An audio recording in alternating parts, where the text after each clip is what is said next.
already sent in my submission because I'm going to be speaking this Friday. This is for the annual plan, the regional council annual plan? Okay. And the annual... I'll be there listening to you.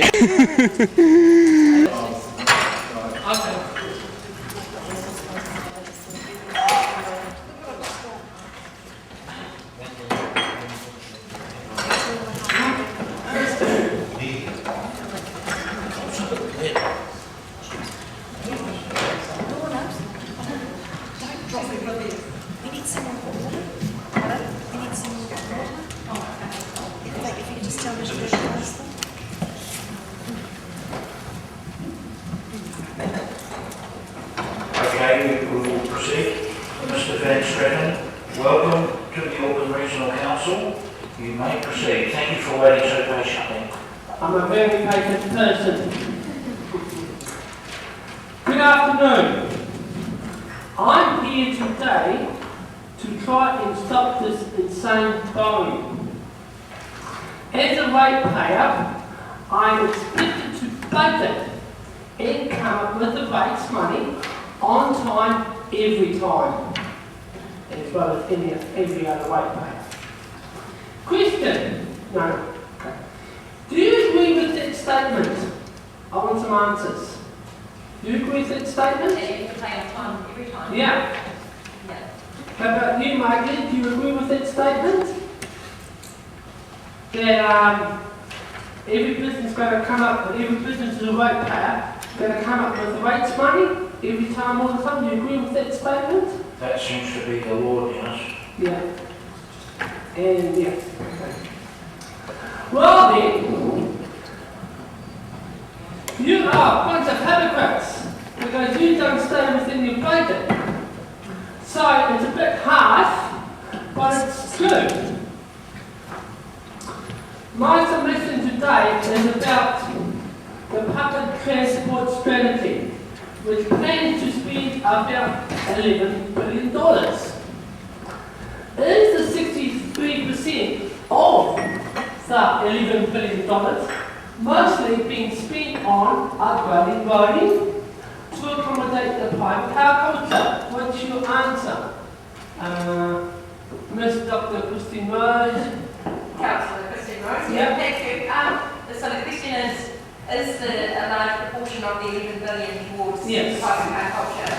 Yeah, 63% of the $11 billion being spent on upgrading roading to accommodate the private car culture. Is it what it's been spent on? The $11 billion, if it's in our annual report, our annual plan is to avoid the private car culture, and it's to support public transport.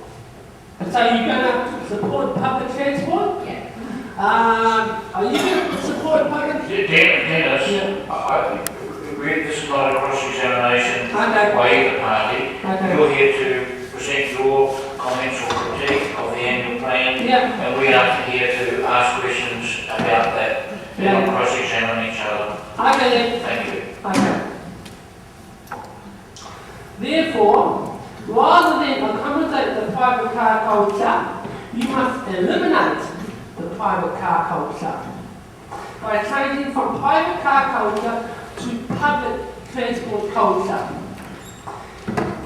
If most one-car wonders were in buses, would there be a need to upgrade roading at all now that busways are nearly complete? Question? Do you agree? Joe? Do you agree with this statement? We're hearing your submission. Okay, I'll Dennis, please, can you make your submission, and let's not get into a question and answer debate. Please make your statements. I'm sure they're worthwhile, and please proceed. Okay then, thank you.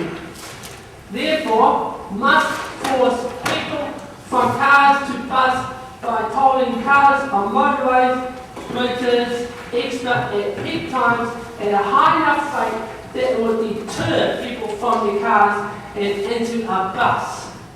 As you already know, automatic speed tolling is a reality. The technology is available.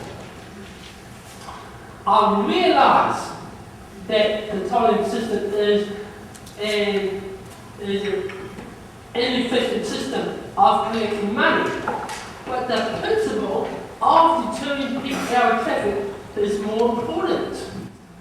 Now, if you can do that, or any other way, such as bus lanes, hands on your road, do it because it is the principle, not the money.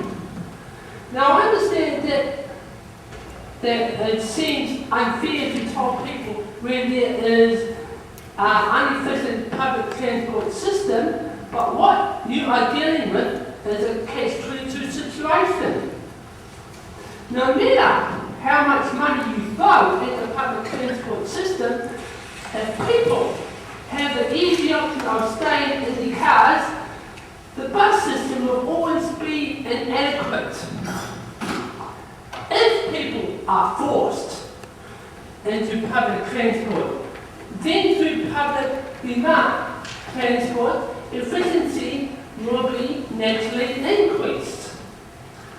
So what you have is a hurdle to get over, and the 11 billion is the soft bankers option.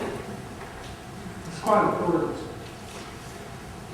If you,